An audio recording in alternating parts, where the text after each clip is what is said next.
नाम का सुमरन सुखों की खान है,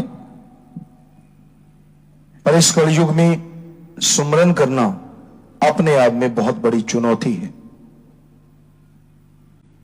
और बातें इंसान आसानी से करता रहता है, पर जब मालिक के नाम, भक्ति, इबादत की बात आती है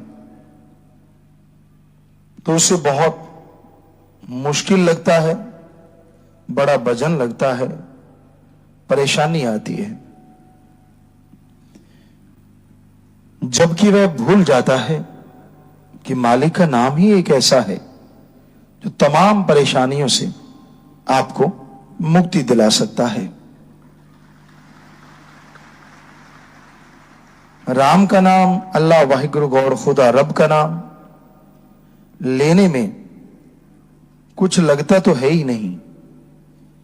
ये एक ऐसा बिजनेस व्यापार है जिसमें आपने कुछ भी इन्वेस्ट नहीं करना, फायदा 100% गारंटेड है। आप पैदल चल रहे हैं, कहीं जाना चाहते हैं, चलते जाइए, देखते जाइए, लेकिन जीभा से और ख्यालों से राम का नाम लेते जाइए। आप यहां जाना चाहते हैं, वहां भी पहुंच गए और प्रभु की, अल्लाह राम गॉड की भक्ति हो रही है। बताइए, कोई काम धंधा छुड़वाया? क्या आपने अलग से कुछ किया? नहीं ना। और फायदा 100% होगा, और फायदा भी ऐसा होगा जिसकी आपने कभी कल्पना भी नहीं की, क्योंकि राम का नाम आने वाले पहाड़ जैसे कर्मों को कंकर में बदल देता है। उदाहरण के तौर पे, कोई भयानक बीमारी आपको आने वाली है, आपका पैसा, आपकी अकल, आपकी चतुराई, अचानक आने वाली बीमारी या एक्सीडेंट या किसी चीज से आपको नहीं बचा सकती, पर हम आपको गारंटी देते हैं, अगर आप राम का, प्रभु का नाम लेते हैं तो वो आपको आने वाली इन बीमारियों से, परेशानियों से 100% बचाएगा। है ना कमाल का बिजनेस? लगाया कुछ भी नहीं और फायदा ही फायदा। खाना खाने से भी आसान है प्रभु का नाम लेना। खाने में तो कौर तोड़ो, लगाओ, चबाओ, निगलो, कितना कुछ करना पड़ता है, और इधर कुछ भी नहीं, जीभ हिलाते रहो या ख्यालों से राम राम गाते रहो, बड़ा ही आसान है। इसलिए इस कलयुग में ईश्वर का नाम लेना बड़ा आसान है कि वो लंबा चौड़ा नहीं, लेकिन मुश्किल भी बेहद है, क्योंकि काम, वासना, क्रोध, लोभ, मोह, अहंकार, मन, माया, सातों का चक्र भी हुए। इसके लिए कोई ट्रेनिंग नहीं देनी पड़ती। बाल बच्चे, परिवार होते हैं, उनसे आप प्यार करते हैं, विषय विकार में खोते हैं, उसके लिए कोई ट्रेनिंग सेंटर नहीं खुले हुए।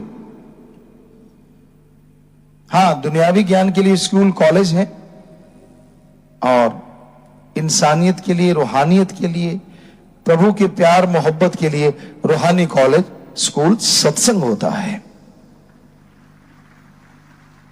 इसमें आके बैठो, और बैठो भी दीनता, नम्रता से। यानी ये सोचो कि मैंने सुनना है, फिर कोई नतीजा निकालना है, तो आप सब कुछ हासिल कर सकते हैं। अगर पहले नतीजा निकाले बैठे हो तो हासिल क्या होगा? पहले ओपन माइंड, खुले दिमाग से सुनो, फिर विचारो, और फिर अमल करो। संत कभी कोई पैसा, कपड़ा लत्ता, जमीन जायदाद, चढ़ावा नहीं लिया करते, क्योंकि अगर भगवान दाता है तो उसकी भक्ति करने वाला संत, पीर, फकीर मंगता कैसे हो सकता है? बल्कि संत तो कहते कर्म योगी बनो और ज्ञान जोगी बनो। काम करके खाओ और ईश्वर का नाम गाओ, उसकी भक्ति, इबादत करो। ये संतों का सिखाना है। जो सीख लेते हैं, जो सुन के मान लेते हैं, उन्हें किसी भी तरह की कोई कमी नहीं रहा करती। इसलिए वचनों पे अमल करना सीखो, वचनों पे चलना सीखो।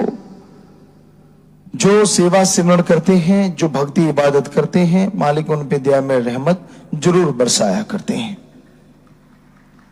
प्रभु की भक्ति कभी व्यर्थ नहीं जाती।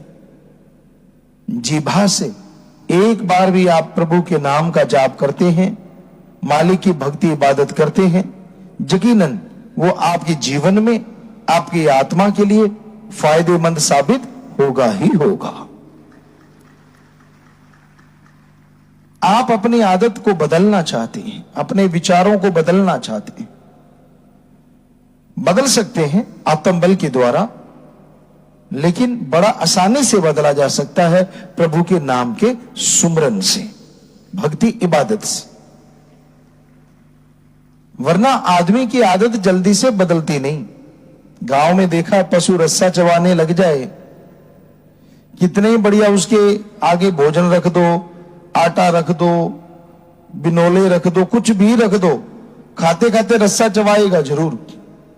चलो उसका तो इंतजाम है, चिकली चिकला मुंह पे चढ़ा देते।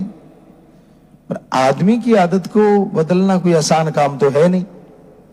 जो आपको आदत पड़ी है, आप उसी के अनुसार सारी लाइफ गुजार देते हैं। तो आदत अगर बदलना चाहो, सेवा और सुमरन जरूर करो। सेवा सुमरन में ही ताकत है, वो आपकी आदत को बदल देगा और मालिक की दया में रहमत के लायक आपको बनाएगा, अंदर बाहर की खुशियों से आपको मिलवाएगा। कई बार आदमी खुद ही दुखी हो जाता है अपनी गंदी आदतों से, उसमें भी सहायक है राम का नाम। आप सुमन करो, आपकी वो आदतें आपसे दूर होती जाएंगी। जैसे जैसे आप सुमरन से जुड़ते जाओगे, जैसे जैसे आप सेवा सिमरन करते जाओगे।